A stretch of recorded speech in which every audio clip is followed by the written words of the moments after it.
Adolf Hitler ने सबसे पहले अपना ग्रैंड डिज़ाइन तरतीब दिया जो था 1936 से 1938 तक।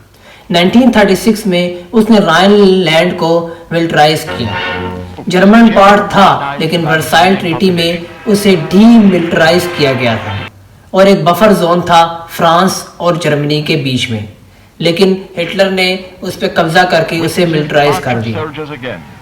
इसके बाद हिटलर ने वर्साइल ट्रीटी को फिर से खराब किया और उसने नेबरिंग कंट्री यानी ऑस्ट्रिया पर कब्जा कर लिया। ऑस्ट्रिया पर कब्जा करते साथ ही हिटलर की जो सल्तनत थी वो अब दोगुनी होती जा रही थी। साथ ही हिटलर ने चेकोस्लोवाकिया पर भी कब्जा कर लिया। चेकोस्लोवाकिया में ज़्यादातर रशियंस हैं, इसी वजह से वो उसकी मदद करने के लिए सोवियत यूनियन आ रहा था। लेकिन ग्रेट ब्रिटेन और फ्रांस ने कि हिटलर और ज़्यादा मज़ामत ना करे, उसे सडरलैंड का इलाका दे दिया गया चेकोस्लोवाकिया का। लेकिन चेकोस्लोवाकिया के उस इलाके में भी हिटलर खुश ना हुआ। बाद में पोलैंड, हंगरी और हिटलर के जर्मनी ने बाकी चेकोस्लोवाकिया को भी खा गए। इसके बाद हिटलर ने बेल्टिक पोर्ट मेमल जो है उस पर भी कब्जा कर लिया और हिटलर ने डेंजिंग जो कि जर्मन पॉपुलेशन में ज़्यादा है उसे भी अपने कब्जे में लेने के लिए बोला। अब जो सबसे बड़ा कूप था हिटलर का वो था स्टालिन के साथ पैक्ट। सोवियत यूनियन के साथ जर्मनी ने मुआहदा किया था कि वो एक दूसरे पे हमला नहीं करेंगे। हिटलर चालाक था क्योंकि हिटलर शायद अब पोलैंड को एनेक्स करने जा रहा था, तो उसने कहा अगर मैं पोलैंड के ऊपर हमला करूं तो ग्रेट ब्रिटेन और फ्रांस आ जाएंगे तो सोवियत यूनियन मेरे पर टू फ्रंट वॉर ना करते। दूसरी तरफ सोवियत यूनियन को भी खतरा था कि मैं एक तरफ जापान से साइबेरिया में लड़ रहा हूं तो इधर से हिटलर भी हमला कर देगा, तो मैं भी टू फ्रंट वॉर नहीं लड़ना चाहता।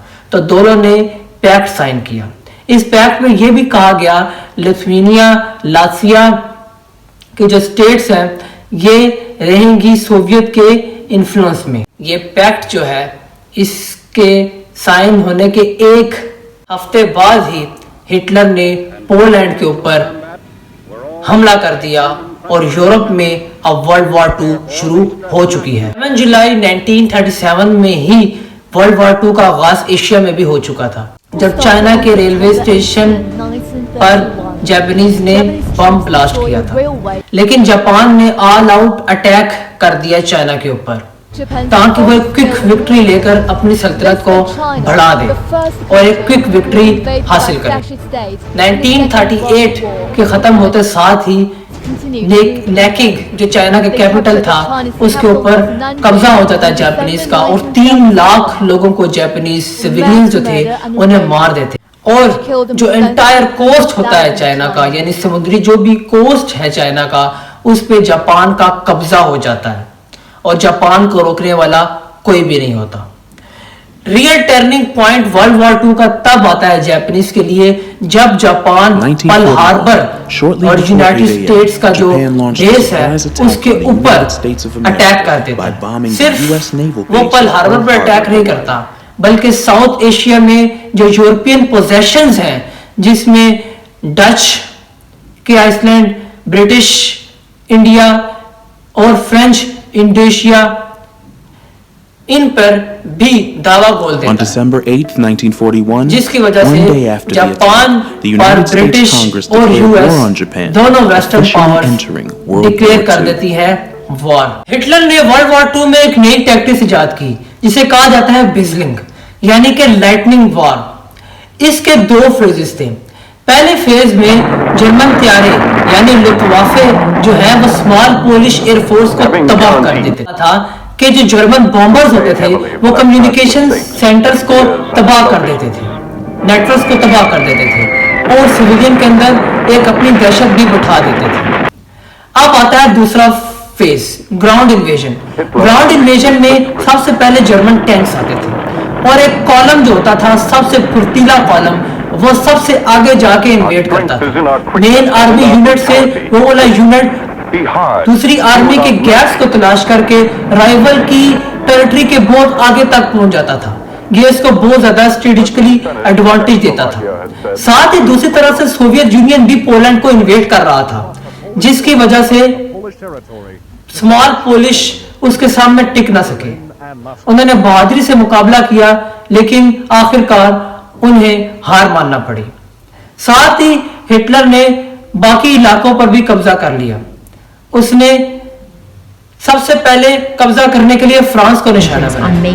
अब फ्रांस जो है उसे वो इन्वेड करता है नीदरलैंड्स और बेल्जियम से। फ्रांस के साथ वर्साइल ट्रीटी में एक बैकग्राउंड लाइन भी तो है, जिसे बफर जोन बनाया गया था फ्रांस और जर्मनी में। लेकिन एक वहां पे जंगल भी था जो स्ट्रेटेजिकली अनइम्पोर्टेंट समझा जा रहा था फ्रेंच आर्मी की तरफ से कि यहां से कौन अटैक कर सकता है। लेकिन हिटलर चालाक निकला, उसने अपने फोर्सेस को नीदरलैंड्स और बेल्जियम से भी भेजा ताकि वो फ्रेंच कैपिटल पेरिस पे कब्जा कर सके, और यहां से मैग्रन लाइन के उस जंगल से भी फोर्सेस आ रही थी। ब्रिटिश ने भी अपनी आर्मी भेजी थी फ्रांस को बचाने के लिए, लेकिन अब फ्रांस की और बेल्जियम की फोर्सेस क्या कर सकती थी। अब जाके दोनों तरफ से आर्मी आ रही थी। हिटलर अपनी आर्मी को ड्रग भी दिया करता था। ड्रग की वजह से जो 4 दिन का सफर होता था या 3 दिन का सफर होता था, वो जर्मन आर्मी सिर्फ 1 दिन में ही तय कर लेती थी। लॉन्ग टर्म में डिसएडवांटेजेस थे, लेकिन एक क्विक विक्ट्री जरूर हासिल हो जाती थी जर्मन फोर्स को। इस वजह से ब्रिटिश और फ्रेंच कुछ भी कर न सके, और 3,35,000 सोल्जर्स, जिसमें बहुत सारे फ्रेंच और बेल्जियम के फौजी हैं, वो दंत्रिक की कोस्ट के ऊपर रह जाते हैं। अब सबसे बड़ा चैलेंज आता है कि इनको किसी तरह इवैक्यूएट करवाया जाए, ताकि वर्ल्ड वॉर 2 में बाद में अगर जरूरत पड़े तो इन्हें दोबारा लड़ने के लिए भेजा जा सके। अब इसके लिए ब्रिटिश के जो सिविलियन लोग होते हैं वो अपनी कश्तियां लेके भेजते हैं, और ये सबसे बड़ी इवैक्यूएशन होती है वर्ल्ड वॉर 2 में, जिसमें 3,35,000 सोल्जर्स को बाहिफाजत एक कोर्स से ब्रिटिश आईसीस पर इंग्लैंड के अंदर ले जाया जाता है, ताकि वो बाद में रिफ्रेश होकर अटैक कर सके। साथ ही हिटलर ने फ्रांस को 2 जोन्स में बांट दिया। पहले जोन के ऊपर डायरेक्ट कंट्रोल रखा, और दूसरे जोन को अपने असर वाली रेजिम के अंदर रख दिया, और फ्रांस अब 2 हिस्सों में बढ़ चुका था। अकेला ग्रेट ब्रिटेन यानी यूके ही बचा था हिटलर के माइटी वॉर मशीन को देखने के लिए। अब हिटलर ने मंसूबा बना लिया इंग्लैंड को इन्वेड करने के लिए, लेकिन वहां पे एक इंस्पायर्ड लीडरशिप थी विंस्टन चर्चिल की, जिन्होंने 10 मई 1940 को अपना ऑफिस संभाला था, और ब्रिटिश जो थे वो यूनाइट थे हिटलर के सामने लड़ने के लिए। वो मशहूर लाइन उन्होंने कही, वी शुड नेवर सरेंडर। अब हिटलर ने अपने जहाजों को तैयार किया, क्योंकि जर्मन एयरफोर्स के पास बहुत ज्यादा तैयारे थे as compared to Royal Air Force. Ships जो थी वो रॉयल एयरफोर्स के पास ज्यादा थी, और बाकी चीजों में इंग्लैंड को बढ़तरी हासिल थी, क्योंकि वो उस वक्त की सुपर पावर थी। लेकिन त्यारे में जर्मन एयरफोर्स को बढ़तरी हासिल थी, तो हिटलर ने अटैक किया अपने लुत्वाफे से बिजलिंग का। बिजलिंग अटैक करती है रॉयल एयरफोर्स के ऊपर, लेकिन रॉयल एयरफोर्स सक्सेसफुली डिफेंड कर पाती है इस अटैक को। जर्मन एयरफोर्स का पहला अटैक तो ये होता है कि हम RAF के जो टारगेट्स हैं, जहां पे वो त्यारे हैं, उनको तबाह कर देंगे, ताकि हम ग्राउंड इन्वेजन पॉसिबल कर सके। लेकिन वो अपने टारगेट से हटना शुरू हो जाते हैं। इतना सक्सेसफुली डिफेंड किया जाता है कि अब वो सिर्फ दहशत फैलाने करते हैं और लंदन के ऊपर बमबारी करते हैं, जिसकी वजह से लंदन के कई टाउन्स आग बगोला हो जाते हैं। इसके बाद हिटलर जो है वो विंटर तक आते आते इस बात को उसे एहसास हो जाता है कि अब मैं ग्रेट ब्रिटेन को शिकस्त नहीं दे सकता, और हिटलर अपनी अटेंशन वहां से हटा लेता है। बैटल ऑफ ग्रेट ब्रिटेन खत्म हो जाती है, और ग्रेट ब्रिटेन ने सक्सेसफुली अपनी कंट्री को इस पहली वेव में डिफेंड कर लिया है। और वर्ल्ड वॉर 2 में ये हिटलर की पहली सबसे बड़ी शिकस्त है। बाद में हिटलर ने ईस्टर्न फ्रंट की तरफ ध्यान देना शुरू किया।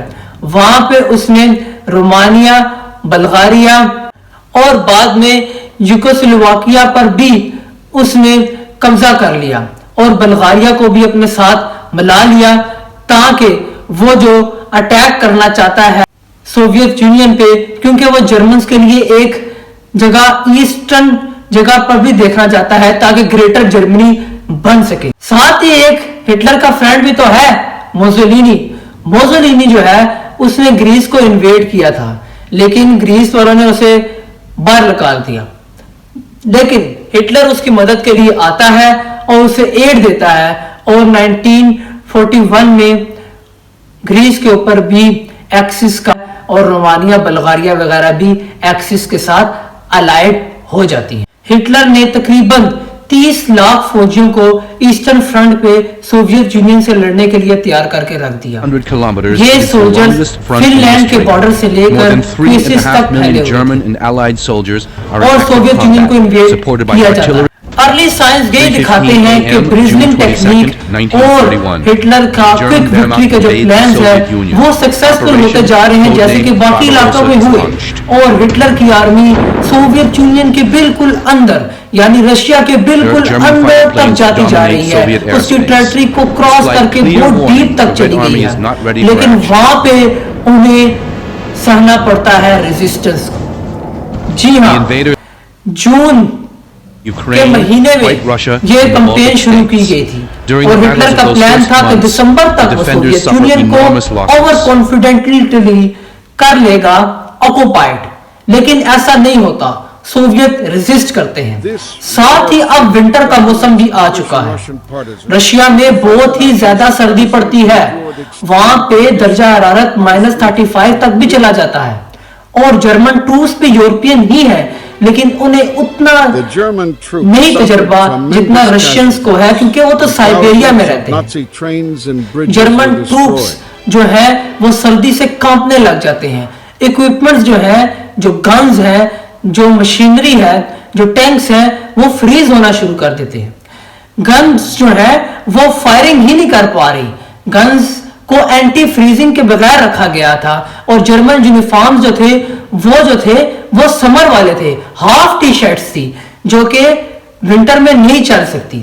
और रशियंस तो विंटर में रह रह के सर्दी को समझते हैं और उन्होंने अपने फ्रेश ट्रूप्स जो है वो साइबेरिया से मंगाए, क्योंकि जापान ने उनके साथ जो है वो पीस कर लिया है और जापान अब चाइना के साथ जंग कर रहा है और यूनाइटेड स्टेट्स के साथ जंग करने का सोच रहा है और इस एशिया की तरफ फॉरवर्ड हो रहा है, तो उसे साइबेरिया का फ्रंट छोड़ना पड़ा और साइबेरिया के ट्रूप्स भी अब हिटलर के खिलाफ आके लड़ना शुरू हो गए थे मेनलैंड रशिया में। ये एक बहुत बड़ा अलमिया था। तो ऐसे ही होता है कि हिटलर ने वही गलती की जो हमने अपनी सीरीज में डिस्कस किया कि इतने साल पहले नेपोलियन ने की थी कि वो विंटर में अपनी फौज को ले घुसा। लेकिन यहां पे थोड़ी चालाकी करने की कोशिश करता है हिटलर कहता है बस ओवर ग्राउंड ना लो। अभी तक हिटलर ने बेस्ट फार्म लैंड जो थी सोवियत यूनियन की उसे ऑक्युपाइड कर लिया है और इंडस्ट्रियल जोन्स भी बहुत सारे सोवियत यूनियन के ऑक्युपाइड कर लिए हैं, लेकिन वो मुकम्मल डिफीट नहीं दे सका सोवियत यूनियन को, जैसे कि उसने प्लान किया था कि वो दे पाएगा दिसंबर 1941 तक। जापान 1940 में एक नए डायलेमा में फंस चुका था। उसे वॉर जीतनी थी चाइना से, मेन ऑब्जेक्टिव हासिल करना था, जैसे को हिटलर को हासिल करना था कि सोवियत यूनियन को डिफीट उसी वक्त ही कर देता, ग्रेट ब्रिटेन को डिफीट उसी वक्त ही कर देता। लेकिन वो अब निकल चुके ग्रेट कॉन्क्वेस्ट पे। असल में हुआ ऐसे कि जो वायलेशंस की जा रही थी जापानीज की तरफ से, इतने चाइनीज सिविलियंस को मार दिया 3 लाख से ज्यादा को, तो जो बाकी वेस्टर्न पावर्स थी, यूनाइटेड स्टेट्स जो था और जो उसने बाकी अपने एलाइज को भी कहा कि वो आयरन, स्टील और ऑयल की प्रोडक्शन बंद कर दे जापानीज को। इससे जापानीज को बहुत गुस्सा आया, क्योंकि वॉर मशीन में ऑयल और आयरन का बहुत बड़ा किरदार होता है। तो अब वो क्या करें, इस सप्लाई के बंद होते साथ ही उन्होंने एक कॉन्क्वेस्ट की तैयारी की। उन्होंने साउथ ईस्ट एशिया को कॉन्कर करते चले गए। उन्होंने सबसे पहले ब्रिटिश सिंगापुर के अंदर लैंड को ऑक्युपाई किया, फ्रेंच इंडो चाइना को कब्जा लिया, जो कि पपेट रजीम नाजी की बैठी थी, तो एक्सिस ने एक्सिस की हेल्प की। साथ ही उसने ब्रिटिश मले यानी मलेशिया पर भी कब्जा कर लिया, और डच इंडीज यानी नीदरलैंड्स का जो इंडीज यानी इंडोनेशिया था, उस पर भी कब्जा कर लिया। थाईलैंड को भी थ्रेटन किया गया कि तुम पर भी इन्वेजन की जाएगी। यहां तक किया गया कि फिलीपींस जो यूनाइटेड स्टेट्स का हिस्सा था, उसके ऊपर भी कब्जा कर लिया, और थ्रेटन करने लगे कि अब हम इंडिया जो है, जो कि ब्रिटिश के अंडर है, और ऑस्ट्रेलिया भी ब्रिटिश के अंदर है, हम उसके ऊपर भी कब्जा कर लेंगे। पर्ल हार्बर का जो अटैक उन्होंने किया था, जिसपे उन्होंने यूएस को कंप्लीटली उनकी शिप्स को डिस्ट्रॉय कर दिया था, उसके तक ठीक 6 महीने बाद जापानीज के पास इतनी लैंड हो गई थी कि जितनी नाजी जर्मनी के पास यूरोप में भी नहीं थी। जर्मनी, इटली और जापान, और दूसरी तरफ सोवियत यूनियन, यूनाइटेड स्टेट्स और ग्रेट ब्रिटेन, ये पावर्स अब लड़ती हैं। तो हम अफ्रीका को कैसे भूल सकते हैं? अफ्रीका में भी ये वॉर लड़ी जाती है, क्योंकि एक वर्ल्ड वॉर कॉन्फ्लिक्ट है। अफ्रीका में, नॉर्थ अफ्रीका में वर्ल्ड वॉर 1 के बाद ब्रिटिश का होल्ड बहुत मजबूत था। मुसोलिनी है, जो कि हिटलर के साथी हैं, वो एक इन्वेजन प्लान करते हैं 3 लाख सोल्जर्स के साथ, ताकि वो ब्रिटिश का जो होल्ड है मेडिटेरेनियन सी में और स्विस कैनाल में, उसे खत्म कर दें। वो इथियोपिया के जरिए अपने फोर्सेस को बेचते हैं ब्रिटिश सोमालीलैंड में और ब्रिटिश लीबिया में, ताकि स्विस कैनाल पे उनका होल्ड कमजोर हो जाए। और स्मॉल ब्रिटिश आर्मी होती है, तो सही इटालियन अटैक करते हैं और कब्जा कर लेते हैं, लेकिन ब्रिटिश फोर्सेस अपना दस्ता बनाती है और रीग्रुप्ड होके दोबारा कब्जा कर लेती है, और इथियोपिया से भी इटालियंस को मार के बाहर भगा देती है। लेकिन यहां पे हिटलर दोबारा अपने दोस्त की मदद करने आता है, मुसोलिनी की। वो अफ्रीका क्रोप्स के नाम से अपनी फोर्स देता है तश्कील, और वो उनकी और ब्रिटिश की सही लड़ाई होती है, और वो दोबारा से इलाके वापस लेता है। जो हिटलर की आर्मी है वो बहुत थोड़ी थी, क्योंकि हिटलर ने अभी सोवियत यूनियन पे और भी इन्वेजन करना था, इसलिए उसने कम फोर्सेस भेजी थी। और साथ ही अब यूनाइटेड स्टेट्स भी जापान के हमले के बाद वॉर डिक्लेयर कर चुका है एक्सिस पे, तो कैनेडियन और अमेरिकन फोर्सेस मोरक्को के जरिए लैंड हो जाती हैं अफ्रीका में। तो ईस्टर्न फ्रंट से ब्रिटिश और वेस्टर्न मोरक्को वाली साइड से आ रहे हैं कैनेडियन और अमेरिकन सोल्जर्स। तो इस डुअल बैटल में जर्मन फोर्सेस आखिरकार मई 1943 में हथियार डाल देते हैं, और जुलाई 1943 में अलाइड की जो फोर्सेस होती हैं, वो सिसिली जो इटली के पास जजीरा है, जो आज भी इटली का हिस्सा है, वहां पे लैंड हो जाती है अलाइड फोर्सेस। और यहाँ पे लैंड होते साथ ही जो अपनी जो अवाम है वो मुसोलिनी के खिलाफ हो जाती है, और मुसोलिनी को उठा के बाहर फेंकती है, मुसोलिनी को हटा दिया जाता है इक़्तिदार से। अब इटली भी अलाइड के साथ ही शामिल हो गया है। 12 लाख सोल्जर्स को डायरेक्ट असला, हेलमेट, ये सब कुछ यूनाइटेड स्टेट्स से मिलने लगा। सबसे पहले अलाइज ने जर्मन यू बोट्स पे कब्जा किया, यानी कि सबमरीन्स पे, और उसी पर ही सामान एक जगह से दूसरी जगह लेके जाते रहे। अब जो जर्मन का समुद्री रास्ते थे वो बंद होते जा रहे थे। साथ ही अब जो यूएस बॉम्बर्स थे, फाइटर प्लेन्स की प्रोटेक्शन में उन्होंने यूरोपियन सिटी एक्सिस के कंट्रोल में थी, उनके ऊपर बमबारी करना शुरू कर, बर्लिन में और बाकी जगहों पे। और जो सप्लाई लाइन थी हिटलर की वो कमजोर पड़ने लगी, ट्रांसपोर्टेशन कमजोर पड़ने लगी, एक जगह से दूसरी जगह सामान नहीं जाता था न आता था, तो लड़ने में बहुत ज्यादा डिफिकल्टी हो रही थी, क्योंकि वॉर में टैंक्स भी चलते हैं, गाड़ियां भी चलती हैं फौज को इधर उधर लेके जाने के लिए, और साथ ही ऑयल की सप्लाई भी बंद होती जा रही है, क्योंकि समुद्र से भी अब जर्मन के रास्ते बंद होते जा रहे हैं। अब जर्मनी एक सीज में आ जाता है। अब 6 मिलियन ब्रिटिश सोल्जर्स जो हैं वो इन्वेड कर रहे हैं यूनाइटेड स्टेट्स के साथ इटली की तरफ से। साथ ही जो सोवियत यूनियन है, ट्रूप्स हैं, वो तैयार हो जाते हैं 1942 में इन्वेजन के लिए, अपने मोराल की बुलंदी के लिए, और एक बहुत सख्त बैटल होती है। वर्ल्ड वॉर 2 की सबसे बड़ी बैटल वो है बैटल ऑफ स्टैलिनग्राड। यहाँ पे बहुत ही खूंखार जंग होती है। आखिरकार सोवियत यूनियन जो है वो इसमें सक्सीड होता है और जर्मन फोर्सेस को सोवियत यूनियन से निकाल के बाहर फेंकता है। अब रोमानिया पर भी आ चुका है सोवियत यूनियन, और पोलैंड पे भी आ चुका है सोवियत यूनियन, और अब उसका आखिरी प्लान है बर्लिन की तरफ मार्च करना। साथ ही जून 6 में डी डे आता है। डी डे वो डे है जब कैनेडियन, अमेरिकन, ब्रिटिश जो फोर्सेस हैं वो लैंड करती है नॉर्मंडी फ्रांस के अंदर, उस जगह पर जहां से उन्होंने अब इन्वेजन करनी है।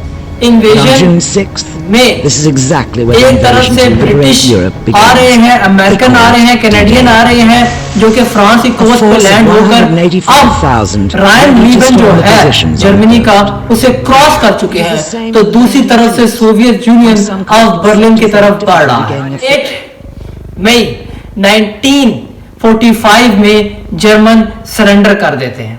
इससे पहले 30 अप्रैल 1945 में जर्मन डिक्टेटर हिटलर वो खुदकुशी कर लेते हैं अपने अंडरग्राउंड बंकर के अंदर। तकरीबन 6 साल इस जंग में जर्मन आखिरकार हथियार डाल देते हैं, और यूरोप के अंदर 6 साल बाद वर्ल्ड वॉर 2 एंड हो जाती है। एशिया के अंदर जापान ने यूनाइटेड स्टेट्स के साथ बैटल लड़ी। ये थी बैटल ऑफ कोरल सी और मिडवे। इस बैटल ने जो जापान की आगे बढ़ने की कोशिश थी, जिसमें उसने ऑस्ट्रेलिया, इंडिया और बाद में हवाई को भी इन्वेड करके कब्जा करना था, उसके ऊपर पानी फिर जाता है। अब जापान डिफेंडिंग मोड में आ जाता है, ना कि अटैकिंग मोड। साथ ही जो यूएस है वो आइसलैंड होपिंग टेक्निक के ऊपर गौर करता है, क्योंकि जापान जो है जर्मन की तरह जब उनके सामने कोई बैटल आ जाए तो ग्राउंड पे आप उनसे नहीं लड़ सकते। ग्राउंड में जापानीज के साथ जब भी यूएस का इनकाउंटर हुआ तो बहुत हैवी कैजुअलिटीज उन्हें सहनी पड़ी। साथ ही अब यूएस आगे बढ़ता है और मार्शल आइसलैंड पे, पाइन पे, और फिर गुआम और फिर मरीनास आइसलैंड पर कब्जा कर ले। न्यू गिनिया को क्रॉस करके वो फिलीपींस को दोबारा यूनाइटेड स्टेट्स का हिस्सा बना देता है। इसके बाद आगे बढ़ते हुए उन्हें जो आइसलैंड मिलता है, जिमी आइसलैंड, और ओकिनावा के कब्जे के साथ ही उन्हें एक अटैकिंग मूड मिल जाता है जापान के खिलाफ। अटैकिंग मूड को वो अब यूज करते हैं, क्योंकि यूएस इस दुनिया का सबसे सीक्रेट और मोस्ट पावरफुल वेपन बना चुका है, और वो है एटॉमिक बॉम्ब, जिसका अभी तक इस दुनिया ने कभी मुजाहरा नहीं देखा था। तो 6 अगस्त 1945 को अमेरिकन बॉम्बर जापान के इलाके हिरोशिमा पर एटॉमिक बॉम्ब गिरा देते हैं, जिससे इमीडिएटली जो हलाकतों की तादाद है वो 1 लाख से भी तजावुज कर देती है।